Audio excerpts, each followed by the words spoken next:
What if Nintendo just introduced the most dangerous villain in Mario movie history, and nobody even noticed? No explosion, no dramatic reveal, no name, just a shadow, a whisper, a wound that never healed. The Super Mario Galaxy movie drops a bombshell so quietly, so casually, that most audiences walked right past it. But buried inside a single flashback, a moment that lasts barely a minute on screen, is a secret that could redefine the entire Mario cinematic universe. There were evil forces. Forces that targeted Princess Peach. Forces that found Rosalina.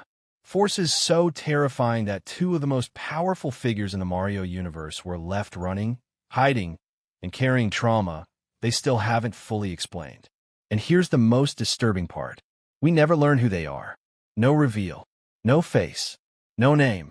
Nintendo planted a mystery in the middle of a blockbuster movie and just walked away.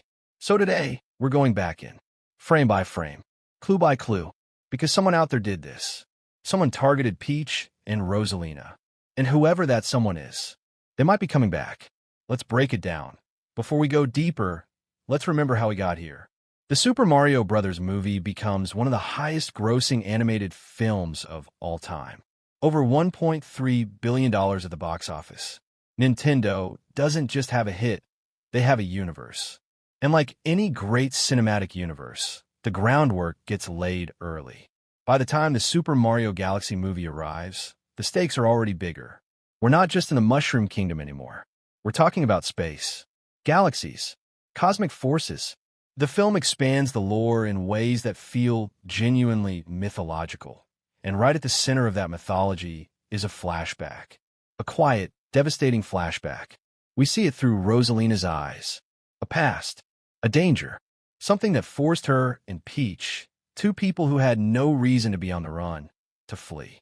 The film calls it evil forces. That's it. 2 words. No elaboration. No face on the villain.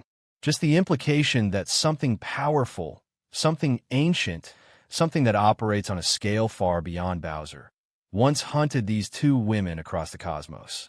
And Nintendo left the door wide open. That's not an accident. That's a setup. Now, the easy answer is Bowser. It's always Bowser. But here's the thing, it can't be. Think about the timeline. Rosalina's connection to the cosmos is ancient. Her role as guardian of the Loomis predates the events of the first movie by what feels like lifetimes. And Peach's arrival in the Mushroom Kingdom, her mysterious origin, suggests she was displaced long before Bowser ever set his eyes on her. Bowser wants to possess Peach, conquer kingdoms, dominate through brute force. But whatever happened in that flashback, it felt like something else entirely. Something that wanted to erase them. Not capture, erase. That's a different kind of evil. And that distinction matters. Because the villain Nintendo is hiding, they're not a conqueror.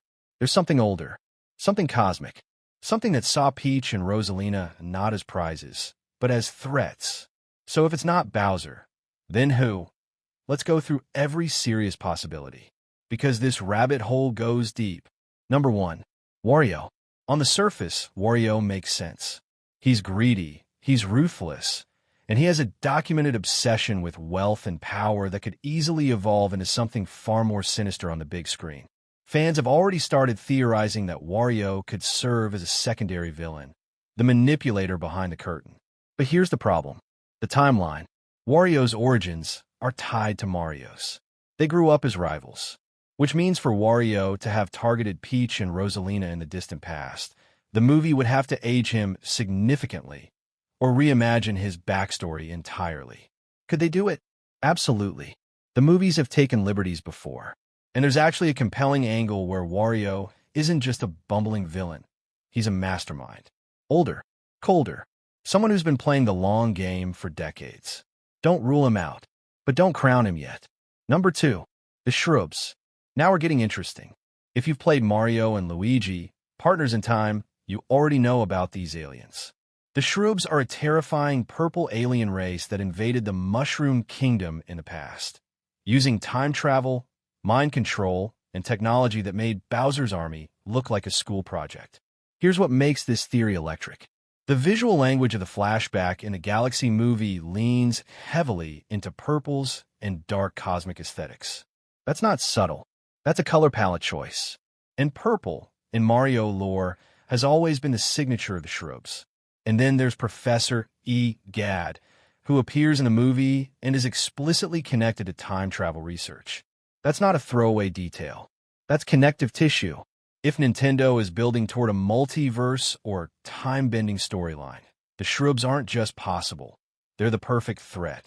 An alien empire that doesn't just want your kingdom. They want your timeline. Number 3. Fawful.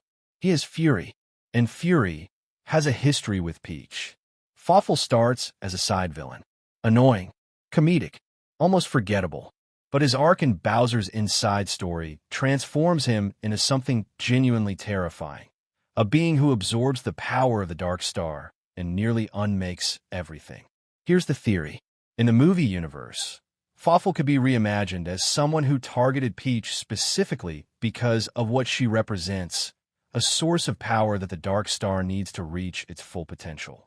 Rosalina, as a cosmic guardian, would have stood in the way.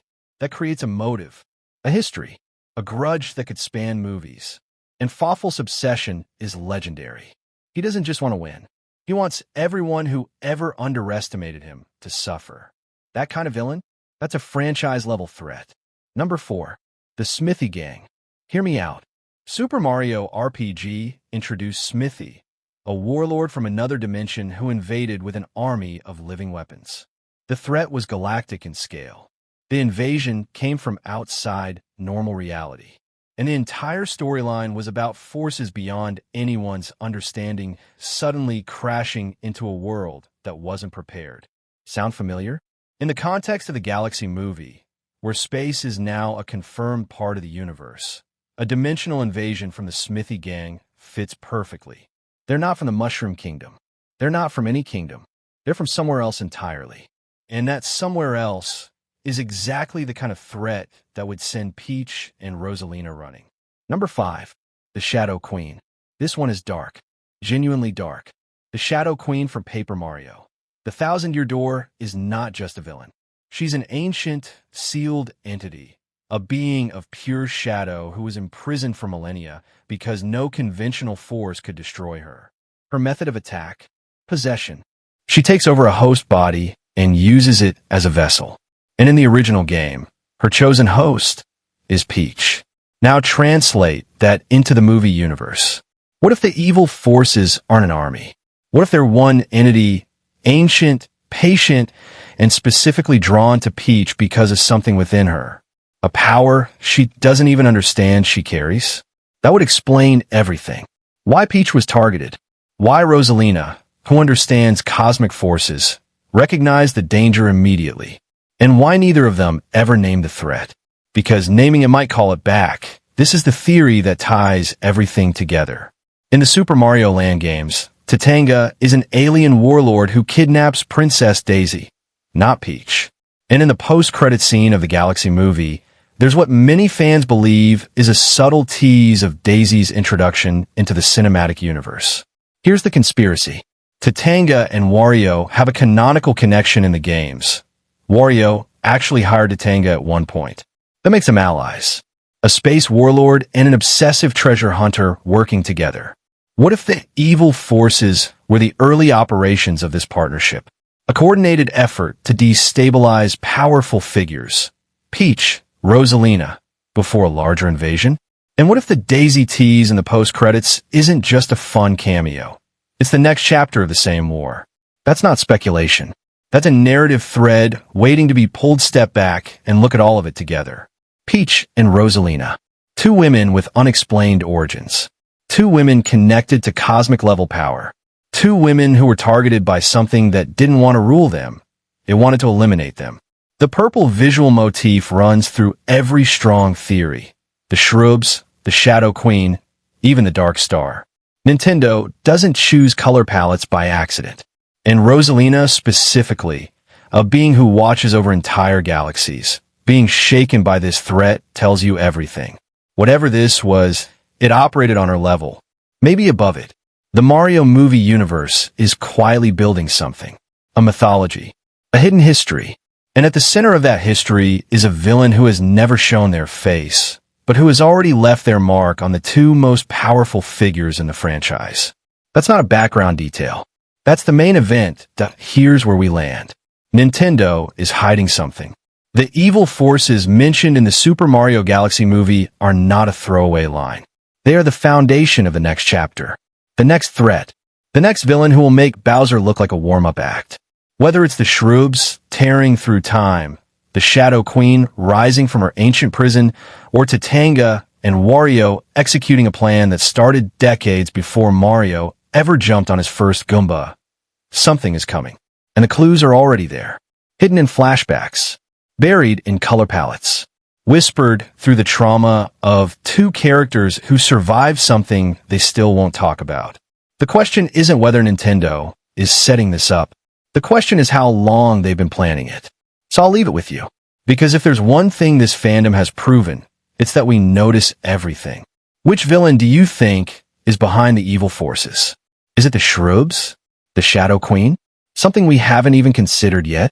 Drop your theory in the comments right now, because I genuinely believe the answer is already buried somewhere in what we've seen. And when this villain finally gets their reveal, we're going to look back at this moment and realize we knew all along.